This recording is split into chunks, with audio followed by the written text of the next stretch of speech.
The snow had been falling long enough to erase the forest's edges, turning trees into shadows and sound into something distant and hollow.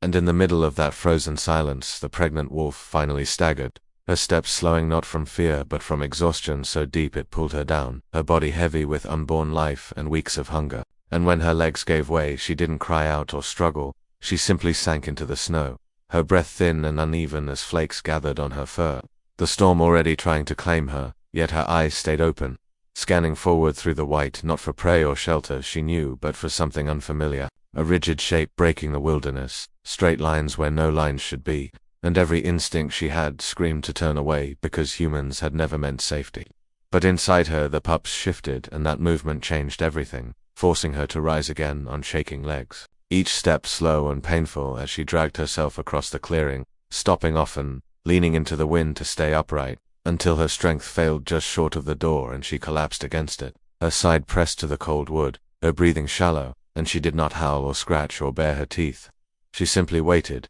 choosing stillness over panic, and inside the faint sound cut through the storm just enough to be heard, followed by movement and light spilling onto the snow as the door opened. And when their eyes met, there was no aggression in her posture, only exhaustion so complete it left no room for fear. And she didn't try to enter or flee, she stayed where she was, accepting whatever came next. And the rescue that followed was careful and quiet, a blanket placed gently over her back, warmth seeping into muscles that had been locked in survival for too long, her body trembling harder before slowly easing as heat returned, her breathing finding rhythm again while the storm raged outside. And hours passed like that, the world narrowed to warmth and breath and life still fighting inside her, until morning came and the door stood open once more to fresh snow and silence, the shelter empty except for melting ice where she had rested, and beyond it a line of tracks led back into the forest, uneven at first then steady, disappearing into the trees, and beside them faint smaller impressions marked the beginning of lives that had nearly been lost.